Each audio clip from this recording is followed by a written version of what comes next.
السلام عليكم ورحمة الله وبركاته. تحياتي لكل متابعينا الكرام. حلقة جديدة من حلقات حديث ابن البلد، وحلقتنا اليوم وشايفيني مبتسم انه قديش نظام الاسد يستغبي عقول السوريين او بيعتبر حاله ذكي. وحلقتنا مثل ما قلت بدها تكون بعنوان اسطوانة جديدة، الرئيس كويس بس ايران وسخة. طبعا اللي جابني لهالموضوع هذا هو لقاء سابق لبوق المخابرات السورية بشار برهوم، وطلعنا وحكينا وقتها عنه وقدمنا حلقة وقدمنا صوته وشو عم يحكي ايران وكيف عم يسب على ايران وشو اللي عم يحكيه. لكن بالامس كان في لقاء مع زميلنا الاخ العزيز طوني خليفة بقناة المشهد، وكلام اللي قاله بشار برهوم يعني لو طلع معارض وحكى منقول كلام قاسي، لو طلع معارض وقالوا منقول جرأة كبيرة. يعني لما واحد بيقول أتشرف بأن أعطي إسرائيل إحداثيات كل قيادات إيران ليقتلوا في سوريا، يعني معارض ثقيل عليه يقول هالكلام هذا. فتخيل إنه واحد اسمه بشار برهوم عند نظام الأسد في قرى جبلة ما يزال موجود وعم يقول الكلام هذا، وعلى عينك يا تاجر. طيب شو اللي عم يصير؟ شو اللي دفع بشار برهوم ليحكي هالحكي هذا؟ طبعا بدي افصل له لقائه كله، وبدي يعني بين للناس شو اللي عم يصير من خلال حلقتنا اليوم من حلقات حديث البلد. نعرف شو وراء اللقاء، ما اندفع بشار برهوم، ما الرسالة التي أرادها نظام الأسد، ما الأسباب اللي دفعت نظام الأسد لتشغيل عملائه أو لتشغيل أبواقه بهالخطاب القاسي ضد إيران، وشو ممكن إيران تعمل بهالمرحلة. هذا هو مضمون حلقتنا اليوم. حلقة قوية جدا من داخل النظام السوري، من الساحل السوري، من جبلة، بتحكي حكي حتى المعارضين ما حكوا. كل التفاصيل إن شاء الله بحلقة اليوم. حياكم الله. يا وطن يا حبيب يا بتراب الطيب حتى نارك جنة. ناشط سوري موالي من داخل سوريا قال الكلام الذي قلته.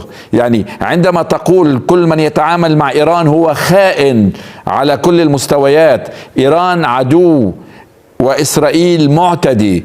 قاسم سليماني هجر من الشعب السوري أكثر مما هجرت إسرائيل بالعام 48. نصيحة للسوريين، إذا بتشوفوا حدا إيراني بعدوا عنه واجتنبوه. هل هناك إيعاز لبشار برهوم وغيره بأن يبدأوا بهذه الحملات ضد الوجود الإيراني في سوريا؟ أنا أتحدث فيها كممثل للشارع السوري. نبض الشارع السوري اليوم كله كما قلت أنا، نحن كاشفين لإيران من الأول والدور المشبوه إلى الصواريخ الخلابية. ما هي غطى، ما هي إيران إجت عملت كل الحركة بالتنسيق مع إسرائيل. ليش الضربة الإسرائيلية الرد الإسرائيلي كان مؤلم؟ ما معقول الكلام. هنهم بدهم يثبتوا حالة العداء بينهم وبين إسرائيل. أنا قلت لك أنا أمثل النبض الشارع السوري، وهذا الشارع من أقصاه إلى أقصاه ضد الفرس وضد تواجدهم، وقد تألمنا كثيرا منهم ومن كذبهم ومن نفاقهم. والمشروع الصفوي أخطر 1000 مرة من المشروع الصهيوني. ما خلوا شيء عنا، ما خلوا شيء غير الخادم. لك الله لا يوفقهم، ما خلوا شيء، ما تركوا شيء.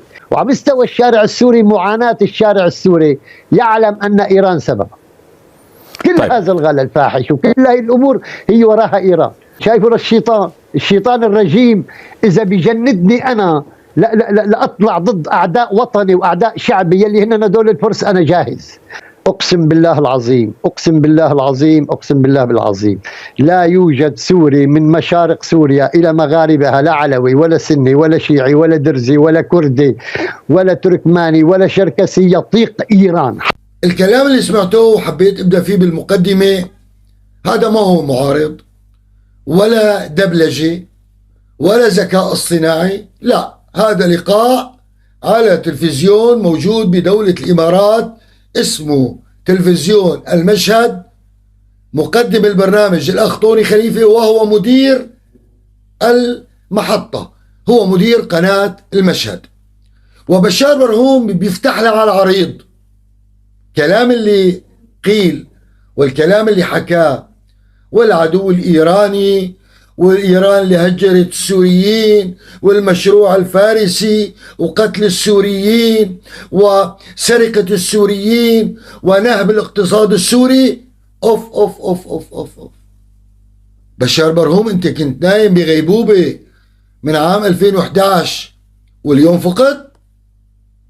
صار لك 13 سنة نايم واليوم فقط. قلت لهم مين هدول اللي لابسين اسود وعم يلطموا؟ قالوا لك الايرانيين. راقبتهم شو عم يعملوا وطلعت لتفضحهم. 13 سنة وين كان عينك يا بشار برهوم؟ 13 سنة وين كان ضميرك يا بشار برهوم؟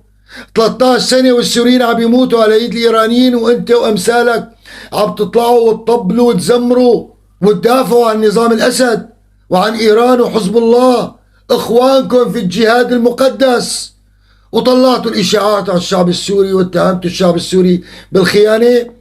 لا تطلع تقول لي اليوم 15/3 هي انطلاقه الثوره السوريه التي تعبر عن الشارع السوري. استاذ طوني، الثوره السوريه، الثوره اللي بيقولوا عنها نحن ضلينا كرهونا هاي الثوره، لكن في الحقيقه هي ثوره حقيقيه وتمثل كل الشارع السوري.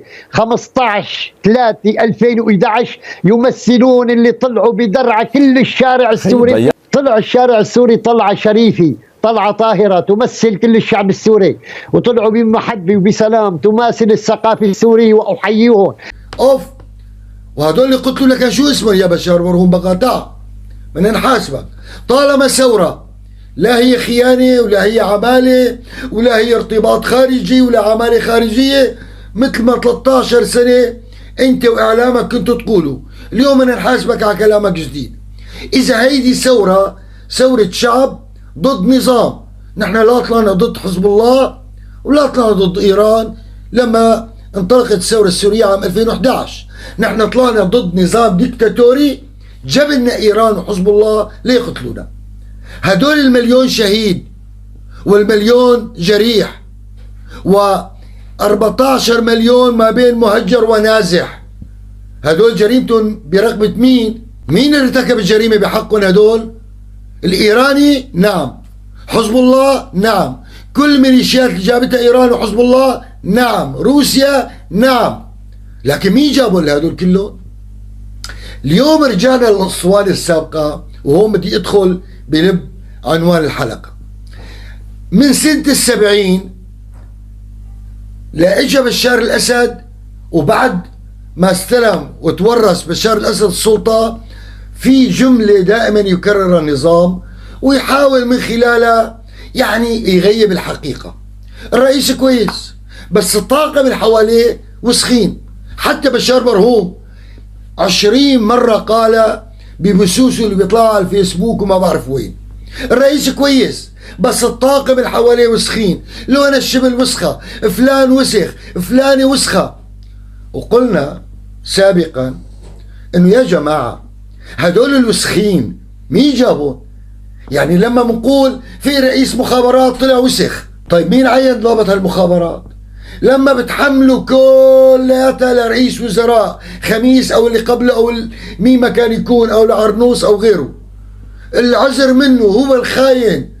رئيس الوزراء السابق شالوا له اموال وصادروا منه اموال بالهبل. طيب مين عينوا لهذا رئيس الوزراء؟ مو بشار الاسد بعينه. الأجهزة الأمنية مين بعينهم؟ مو بشار الأسد. الوزراء مين بعينهم؟ مو بشار الأسد. مدراء المؤسسات الكبرى مين بعينهم؟ مو بشار الأسد. طيب يعني ما بتحكم ولا مرة يطلع واحد شريف؟ يعني أنتم ما بد وقت الواحد ما بيدور إلا على الوسخين والحرامية والنصابين، معناتها هو مثلهم. وبالتالي هي كلمة الرئيس كويس بس الطاقم والحواليه وسخين ما زبطت. وعلى مدار 50 سنة قلنا لكم اسطوانة مبابطة ومشروخة وما بتفيد. اليوم طالعين بنغمة جديدة، وهون اللي عم يعملوا بشار برهوم انه ما بقى في مواطن سوري قادر ينكر انه هذا النظام قتل الشعب. هذا النظام دمر سوريا، هذا النظام هجر 14 مليون سوري، هذا النظام قتل مليون سوري وجرح مليون سوري، و800 مليار دولار كلفت البنية التحتية التي دمرها بشار الأسد وكل المرتزقة اللي جابوها على سوريا. كيف بدنا نبررها؟ بدنا نعيد الأسطوانة إنما بإخراج جديد. بدنا نقول بشار الأسد كويس، الرئيس كويس، بس إيران الوسخة هي اللي دمرت سوريا. طيب حتى لو قبلنا بهالفرضية مؤقتا، وهي فرضية مرفوضة قلبا وقالبا، مين جاب إيران على سوريا؟ مين جاب حزب الله على سوريا؟ يعني بشار برهوم بيقول بأحد مقاطعه إنه رضا زاهدي وهدول اللي قتلوا بسوريا من 2006 عم يشتغلوا بسوريا. لكن هاي الميليشيات، وانا قايله ببث في فيديو سابق لهذا الكلام، ماني عم جيبه جديد، قامت الميليشيات الايرانيه ما تفكر اجت بال 2015، هي حاضره على الارض السوريه من 2006 وباعترافات قيادات حزب الله. قال انه رضائي وزاهدي لهم من 2006 عم يشتغلوا بسوريا. اعتراف صريح. لما كنا نطلع ونقول انه بشار الاسد وحافظ الاسد، حافظ الاسد بشكل ما حافظ على توازن عربي ايراني، ما خلى لا هذا يطحش على هذا ولا هذا يطحش على هذا، يعني انما هو مع ايران وتنسيقه مع ايران بالكامل. وبحرب العراق كان واضح اللي قدموا لايران ضد الشعب العراقي.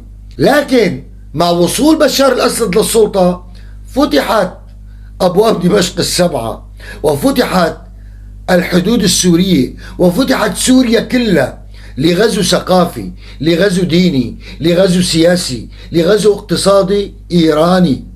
وطالما انت عم تعترف انه رضا زاهدي واتباعه من 2006، اذا هن كانوا ضد الشعب السوري من 2011 من بدء الثوره السوريه موجودين. لكن لما بيطلع بشار برهوم بيقول، وحتى مقدم البرنامج يعني كان مستغرب انه انت وين كنت او كيف هالخطاب عم يطلع. بيقول له بشار برهوم: انا امثل ثورة 15/3 في سوريا، وانا امثل الشارع السوري. يا ترى الشارع السوري والساحل السوري، خليني خصص، كان موافق على اللي عم تعمله ايران؟ طالما انت عم تحكي عن ايران، وين صوتكم 13 سنة باللي كانت عم تعمله ايران وحزب الله وكل الميليشيات اللي تابعة لايران بسوريا؟ ليه ما سمعنا صوتكم 13 سنة؟ كل السوريين اللي قتلوا ما كان لهم اهمية؟ بيرجع بيكمل بيقول: لكن في غزة كشفنا المشروع الفارسي، كشفنا اللعبة الإيرانية، كشفنا المؤامرة. غزة ثم غزة ثم غزة، غزة التي كشفت اللسان وأظهرت الوجه الحقيقي لما يسمى الثورة الإسلامية بإيران والقدس والقضية الوطنية الفلسطينية. كشفت يعني الأعمى صار بيعرف أنه دور إيران مشبوه بالمنطقة وتكذبت.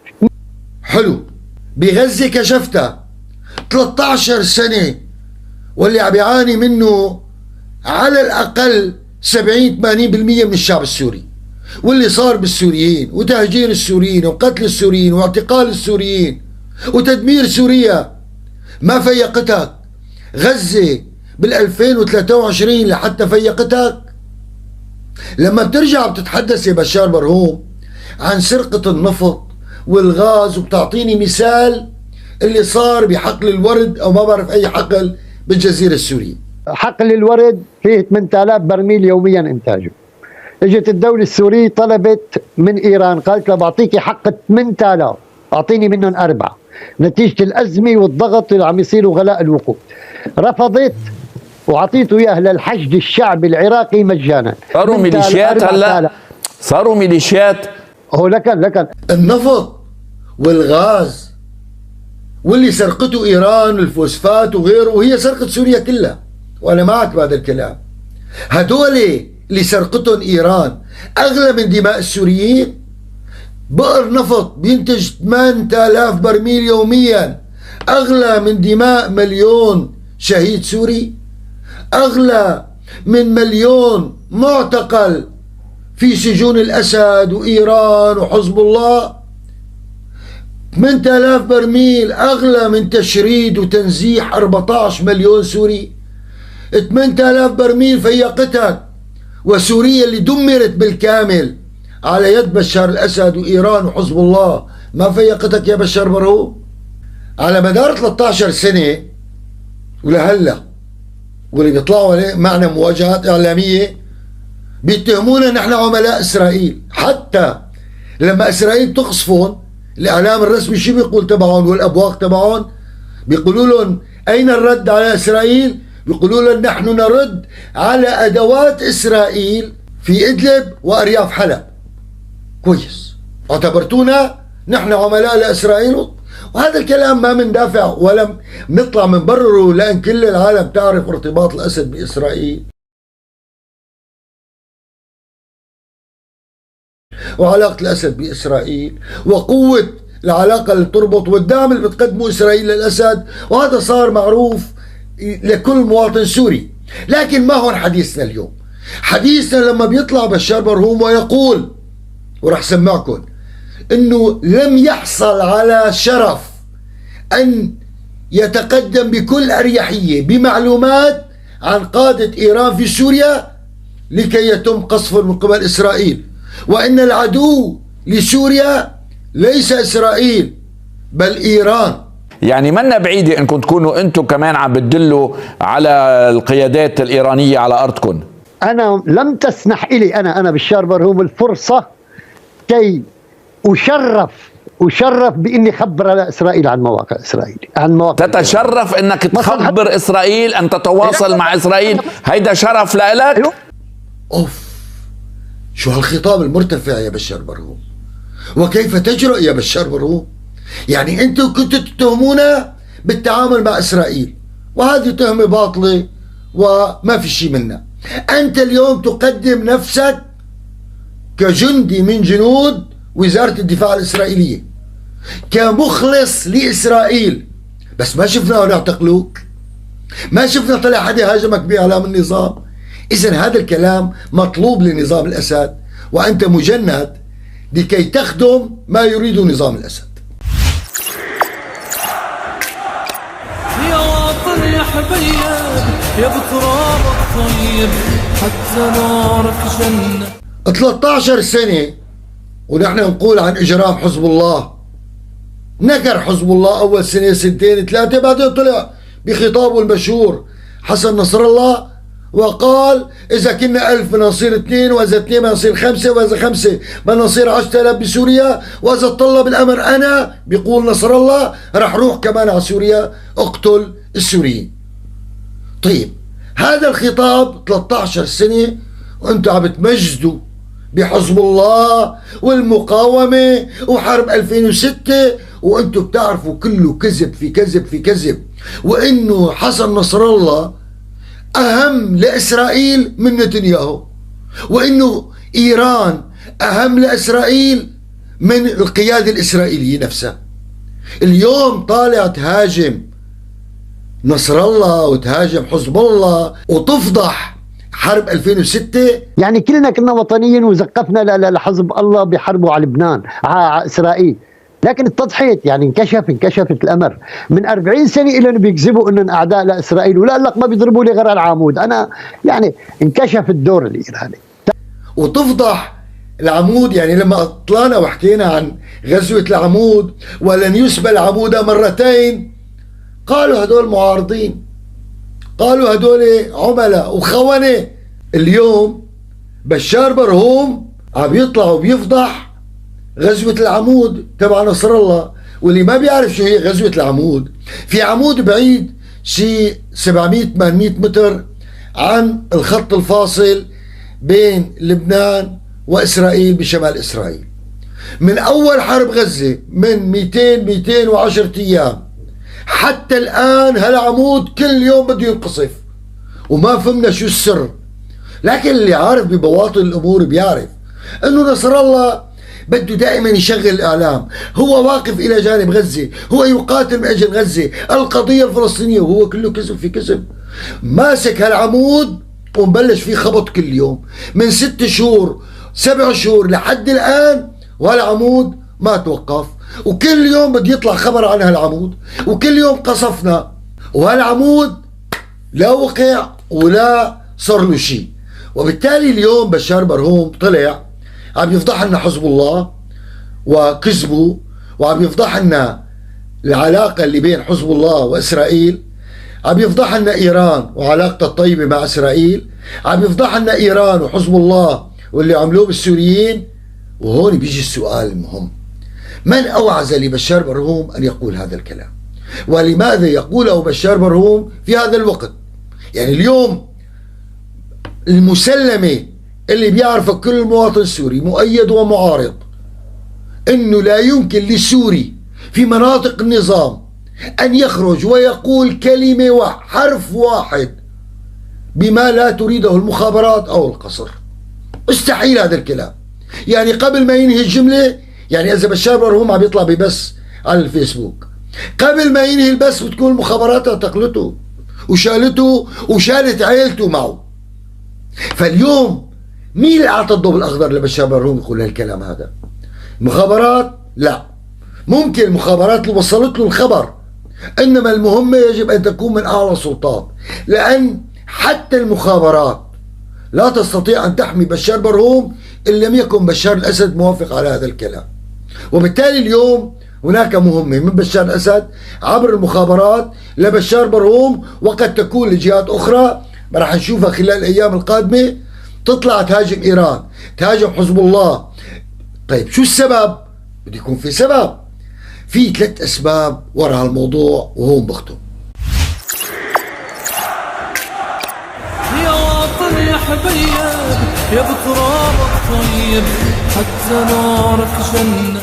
السبب الاول اسرائيل، وانه عم يقدم اوراق اعتماده ثاني مره بعد تغيير المزاج الاسرائيلي، وانه لا مكان لبشار الاسد، لا مكان لايران في سوريا، وانه بشار الاسد رفعت عنه اسرائيل المظله السياسيه والدعم امام اوروبا وامام امريكا، وبالتالي يجب ان يقدم خطاب جديد ويطلع بشار برهوم يقول الكلام، يقول العدو ايران، اسرائيل نحن بخلاف بسيط معه، بس رجعنا جولان انتهى الموضوع. وبالتالي هذا خطاب لاسرائيل مقصود من القصر الجمهوري.